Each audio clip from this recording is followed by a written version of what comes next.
हम लोग आते हैं समानुपात पर आधारित प्रश्न पे। तो इसका रूल होता है, ये हमको कुछ ऐसे दे दिया, ठीक है। तो इसका रूल होता है कि जो प्रथम में होता है वो लास्ट के साथ आप मल्टीप्लाई कर लीजिए, यानी AD इज इक्वल टू बीच का बीच में कर देते हैं, यानी BC, ठीक है। इस पर कुछ न्यूमेरिकल बनते हैं। तो न्यूमेरिकल में आपके पास बन सकते हैं, जैसे मान लीजिए इस तरह से दे देता है, जैसे पहला हम क्वेश्चन देखे हैं, कह दिया कि 5 रेशियो है 4 समानुपात हो गया, ये हो गया 3 और यहाँ खाली स्थान दे दिया, यहाँ क्या होगा पूछता है।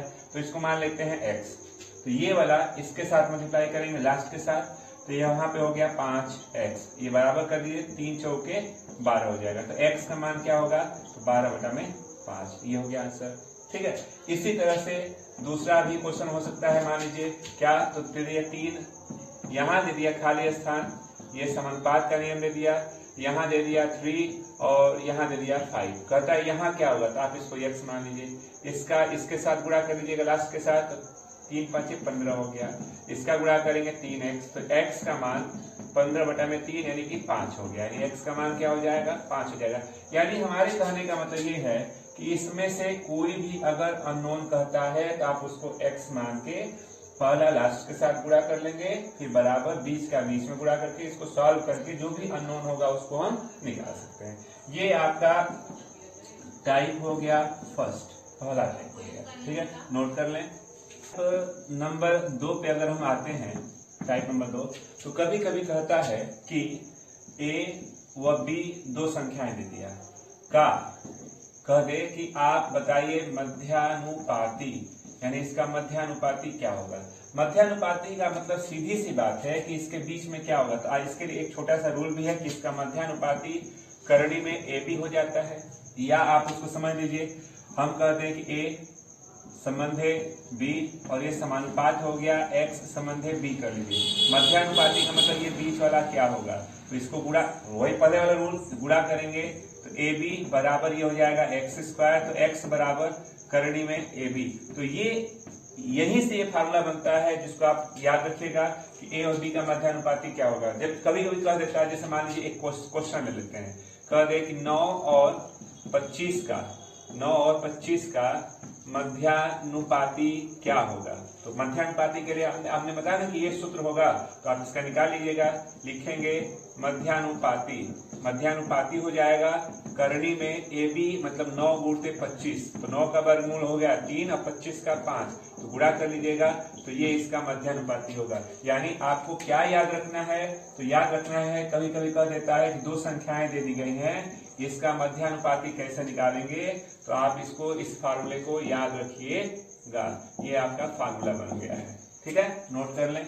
हम लोग आते हैं अगले टाइप पे। तो अगला टाइप आप कह सकते हैं टाइप नंबर 3, ये कह सकते हैं, कभी कभी दे देता है, कहते कि A व B का तृतीयानुपाती क्या होगा। तो तृतीयानुपाती का सूत्र होता है, याद रखिएगा, B²/A। आप पूछ सकते हैं कि ये कहां से आ गया, तो क्वेश्चन बनता है कि A संबंधे B, समानुपात है B, तीसरा पद, तो तीसरा पद जो बच गया वो लास्ट में ही जाएगा, तो ये x हो गया। अगर हम गुणा करेंगे तो ये हो जाता है AX is equal to B², तो x is equal to B²/A। तो ये यहाँ से सूत्र बनता है, जिसको आप शॉर्ट में याद रखिएगा। कभी कभी कह देता है कि A और B का दो संख्याएं दी होती है, उसका तृतीयानुपाती कैसे निकालेंगे, तो आप इसको याद रखिएंगे, ठीक है। एक एग्जाम्पल ले लेते हैं, कह दे कभी कभी क्वेश्चन में कि एक क्वेश्चन ले लेते हैं, कह दे कि 9 व 3 का तृतीयानुपाती क्या होगा।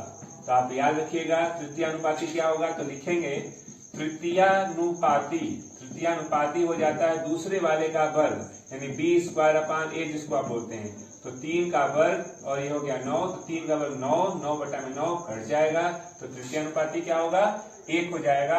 तो ये आप फार्मूला याद रखेंगे, नोट कर लें।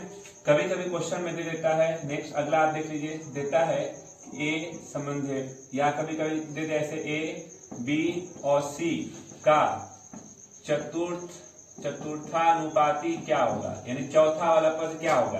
तो वही सिंपल सी बात है, ए संबंध बी समानुपाती, सी संबंध यह हो जाएगा, यहाँ अननोन यक्स मान लीजिए, गुणा करते हैं तो ए एक्स बराबर बी सी, तो यक्स का मान बी सी अपान ए, यानी हम याद रखेंगे ए बी सी तीन संख्या दी गई है तो इसका चतुर्थानुपाती होता है क्या, तो जो लास्ट दो होते हैं इनका गुणा कर लीजिए बी सी अपान ए। ठीक है, दे एग्जाम्पल में, एग्जाम्पल दे देता है कि 3 संबंध 4 या 3, 4 और 8 का चतुर्थानुपाती क्या होगा, तो आप लिखेंगे चतुर्थानुपाती क्या होगा, तो लिखेंगे संख्या बराबर क्या, तो लास्ट दो का गुणनफल 4 गुणते 8 और बटा में पहला वाला पद कर लीजिए जिसको बीसी अपान ए आप बोल रहे हैं, तो हो जाएगा 8 चौके 32 बटा में 3, ये इसका चतुर्थानुपाती हो जाएगा। नोट कर ले। कभी कभी हम लोग के पास रिजल्ट आता है कि अनुपात दिया होता है उसका मान, इसका मान क्या होगा जबकि ऐसा कुछ दिया गया है, तो सीधी सी बात होती है, देखिए एक नॉर्मल तरीके से x अपान वाई 4/5 बोल सकते हैं। हम अपने समझने के लिए मान लेते हैं कि ये ऊपर वाला रिजल्ट है, यानी x की जगह पे हम 4 बोल सकते हैं, ये y की वैल्यू यहाँ पे 5 हो सकती है, तो इसका मान क्या होगा, तो चलिए लिख लेते हैं, ये हो गया 5x माइनस 3y और यहाँ 6x प्लस 3y कर लीजिए। सीधी सी बात है, x y का मान आप यहाँ से रख सकते हैं, तो 5 इंटू x की जगह पे 4 है, तो 5 गुणते 4 ये हो जाएगा 20, 3 गुणते y की जगह 5, 3 5 15 हो जाएगा, और यहाँ पे हो जाएगा 6 गुणते 4 24 और धन 3 गुणते 5 यानी 15 कर लीजिए, तो इसको हल करिएगा तो ये हो जाएगा 5 और ये जुड़ के हो जाएगा 39, तो ये है इसका आंसर, यानी इसका रेशियो क्या होगा, इसका मान क्या होगा, तो 5 आप लिख सकते हैं, 5 संबंधे 39। तो कुछ ऐसे हम इसको सॉल्व करते हैं। एक और एग्जांपल ले लेते हैं। अगला एग्जांपल हम उन्होंने लिया, तो इसको भी ऐसे ही हम इसको कर सकते हैं कि a की वैल्यू 6 है, b की वैल्यू 5 है, यानी a की वैल्यू 6 दिख रही है, b की वैल्यू 5 दिख रही है। इसको रखिएगा तो रखेंगे तो 5a प्लस 3b और यहाँ 5a माइनस 3b हो जाएगा। रखते हैं a की वैल्यू, तो 6 है तो 6 5 30 हो जाएगा, b की जगह पे 5 है तो 5 3 15 हो जाएगा। ठीक है, और यहाँ पे a यानी 6 तो 6 5 30 हो जाएगा, ये धन 15 कर सकते हैं, इसको जोड़ लेंगे तो ये 45 और यहाँ पे आपके पास माइनस है तो ये घटा दीजिएगा 15, तो 15 तिया 45, तो इसका मान क्या होगा, तो आप बोल सकते हैं 3 बटा में कुछ नहीं तो 1, तो 3 रेशियो 1 का यह आंसर हो जाएगा। नोट कर ले। कभी कभी हम लोग सामने समानुपात अनुपात में इस टाइप के क्वेश्चन भी आते हैं, जैसे कि एक एग्जाम्पल ले लेते हैं।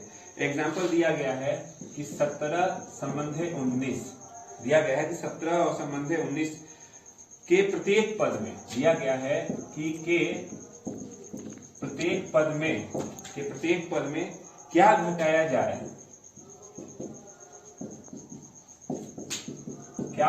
जाए, कि अनुपात 5 संबंधे 7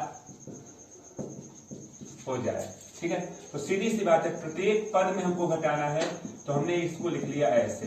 क्या घटाएं, तो हमने मान लिया कि x, तो दोनों में से x घटा लीजिए, कितना हो जाए, तो 5 संबंधे 7 हो जाए। अब इसको हल करते हैं, हल करके x का मान निकालना होता है, तीन गुणा कर लीजिएगा, तो यहाँ पे हो गया 49 4 119 और ये हो गया 7x, यहाँ पे हो गया 95 ऋण 5x कर सकते हैं। ठीक है, इसको व्यवस्थित करते हैं तो 119 और यहाँ 95 हो गया, इसको आप इधर ले जाइएगा 7x ऋण 5x, इसको घटाते हैं तो ये हो गया 4 24 और इसको डाल दीजिएगा x, तो x का मान 24 बटा में 2 यानी कट जाएगा ये 12, x का मान कितना हो जाएगा 12 हो जाएगा। इसी का अपोजिट भी क्वेश्चन बनता है, जैसे मान लीजिए कह दे, इसी टाइप का क्वेश्चन ध्यान दीजिएगा, घटाने को कहेगा तो सब में से घटा लीजिएगा, बराबर उसको करके हल कर लेंगे। कभी कभी क्वेश्चन में कह देता है कि 3 संबंधे 5 के प्रत्येक पद में, यदि अगला क्वेश्चन के प्रत्येक पद में क्या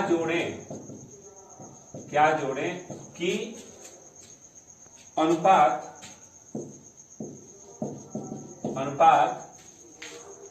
2 संबंधे 3 हो जाए, 2 संबंधे 3 हो जाए। कभी कभी जोड़ने को भी बोल देता है। इसमें घटाने की बात कहा, इसमें कहा प्रत्येक में क्या जोड़ दें, तो आपने कहा यह रेशियो दिया गया है, क्या जोड़ दें, तो आपने x जोड़ दिया तो दोनों में जोड़ दीजिएगा, दोनों में कह रहा है, और यह जोड़ने के बाद बराबर कह रहा है कि आप 5 संबंधे बराबर कह रहा है कि आप इसको 2 समझते 3 कर लीजिए। हल करते हैं, 3 गुणा करिएगा तो 9 धन 3x, इसका इधर गुणा करते हैं तो 10 धन 2x कर देंगे।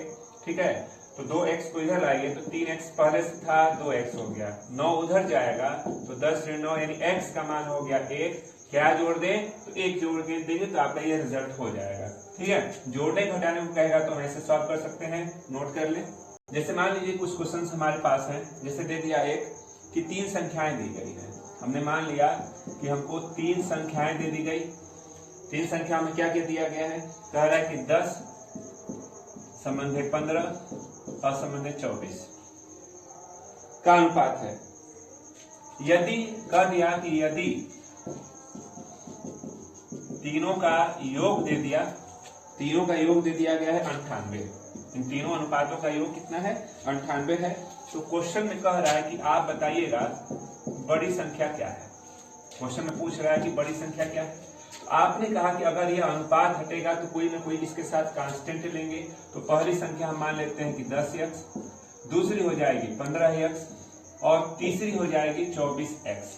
ठीक है, और इसमें सबसे बड़ी हमको दिख रही है ये, यानी आपसे इसका मान पूछ रहा है। तो एक प्रतिबंध यहाँ दिया गया है कि इन तीनों का योग 98 है। तो चलिए तीनों को जोड़ के बराबर 98 कर लेते हैं। तो 10x, 15x और 24x का मान हो गया 98। हल करेंगे तो ये देखिए 9 यानी 9 हो गया, 3 1 4 यानी 49x बराबर 98। तो x का मान 49 दूना के 98, x का मान 2 आ गया। अब आपसे पूछ क्या रहा था, पूछ रहा था कि आप बता दीजिए बड़ी संख्या कितनी है। तो आपने लिखा बड़ी संख्या, बड़ी संख्या का मतलब यही ना हमारे पास बड़ी संख्या है, यानी 24x। तो 24 गुणते x का मान अभी आपने निकाला है 2, तो 24 गुना के 48 कर सकते हैं। यानी हमारे पास बड़ी संख्या कितनी थी 48 थी। कह दें कि छोटी संख्या बता दीजिए, तो छोटी संख्या इसको इंडिकेट करेगा, तो छोटी संख्या भी चाहे तो निकाल सकते हैं। तो ये पूछ रहा था क्वेश्चन आपका, तो ये आपका आंसर हो गया, नोट कर लें। क्वेश्चन अगर हम लोग बात करें कुछ किस टाइप का हो सकता है, तो कहता है कि एक विद्यालय में, मान लीजिए एक विद्यालय में विद्यार्थियों की संख्या दे दी गई है टोटल 400 है। कहता है कि जिनमें लड़के और लड़कियों का अनुपात दे दिया गया है 5:3 का है। 400 लड़के हैं टोटल विद्यार्थी हैं, जिसमें लड़के और लड़कियों का अनुपात दे दिया है।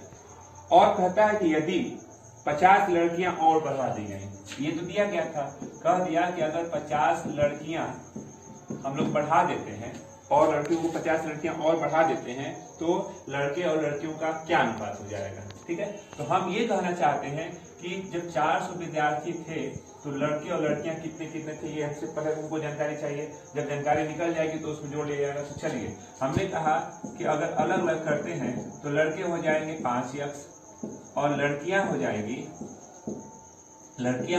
3x।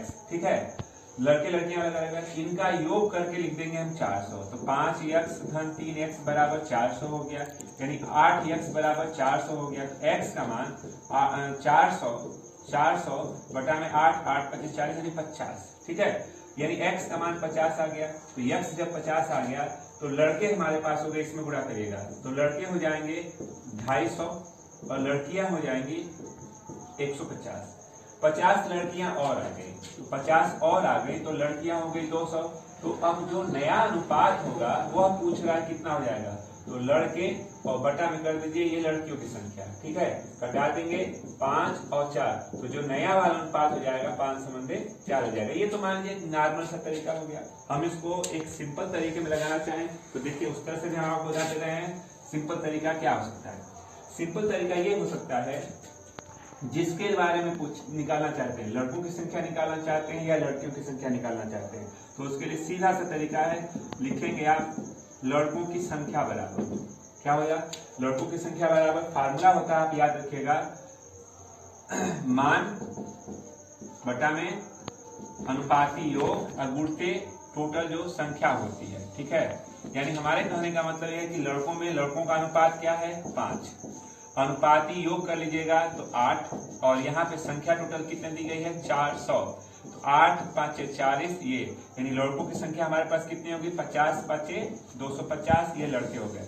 लड़कियों की संख्या भी अगर आप निकालना चाहते हैं तो देखिए उसके लिए यही सेम तरीका, लड़कियों की संख्या हो जाएगी लड़कियों वाला अनुपात बटा में अनुपाती योग और गुणित टोटल संख्या कर लीजिए, ठीक है। तो ये हो गया 50 घटाने के बाद यानी 150, तो 150 लड़कियां हो गई, 250 लड़के हो गए, 50 लड़कियां और आप जोड़ रहे थे तो लड़कियों की संख्या हो गई आपके पास कुल कितनी, तो कुल हो जाएगी 150 धन 50 यानी 200 लड़कियां हो गई। तो 200 लड़कियां हैं, 250 लड़के हैं, तो नया वाला जो अनुपात होगा वो ये हो जाएगा, ठीक है। नोट कर ले, दोनों तरीका आपके पास हो गया, नोट कर सकते हैं। आपसे किस टाइप का क्वेश्चन इससे बन सकता है वो हम लोग देख रहे हैं। अगला दे दे, कह दे कि दो संख्याएं दे दी गई हैं, आपको दो संख्याएं दे दी गई हैं जिनमें अनुपात है 3:2 का, दो संख्याओं में अनुपात दे दिया इतना। कह रहा है कि इनका योग अगर हमको 150 दे दिया गया है तो कह दे कि आप बताइए छोटी संख्या कितनी है, या पूछ सकता है बड़ी भी संख्या पूछ सकता है। अभी हमने पीछे एक ऐसे ही ट्रिक बताया कि जिसके बारे में पूछता है उसके लिए क्या प्रोसेस है। छोटी संख्या पूछ रहा है तो अनुपात आपको दिख रहा है कि नहीं ये छोटा हो सकता है, बड़ा पूछेगा तो बड़ा में आप इसके लिए आएंगे। तो चलिए छोटी संख्या के बारे में पूछ रहा था तो आपने डायरेक्ट लिखा कि छोटी संख्या, अभी पीछे मैंने रिपीट किया, छोटी संख्या का मतलब छोटे वाले का अनुपात यानी 2 बटा में अनुपाती योग तो 3:2 और गुणित पूरी जो योग यानी संख्या दी गई थी वो, तो यहाँ 2 ये हो गया 5 ये हो गया 150 घटा दीजिएगा तो ये हो गया 30 यानी कि छोटी संख्या हमारे पास 60 थी। अगर यहाँ पे छोटी की जगह पे अगर हमसे बड़ी संख्या पूछता तो बड़ी वाले का अनुपात ले लीजिए यानी 3, अनुपाती योग तो 3 2 5 और टोटल योग दिया था 150, ये कट जाएगा 30 यानी बड़ी संख्या हमारे पास कितनी थी 90 थी। यानी हम ऐसे इसको सॉल्व कर सकते हैं, नोट कर लें। कभी कभी क्वेश्चन ऐसे भी दे सकता है, जैसे मान लीजिए दे दिया कि 3 कक्षा हमको दे दी गई है, हमको 3 कक्षा दे दी गई है, उसमें अनुपात दिया गया 3 कक्षाओं में 4:5:3। कहता है कि तीनों कक्षाओं में हम सभी में तीनों कक्षाओं में संख्या जोड़ दे रहे हैं हम कितना, तो कह रहा है कि 15 छात्र आप तीनों में जोड़ दे रहे हैं। तो जैसे ही आपने 15 छात्र तीनों में जोड़ा तो वह अनुपात बदल के 5:6:4 हो जाता है।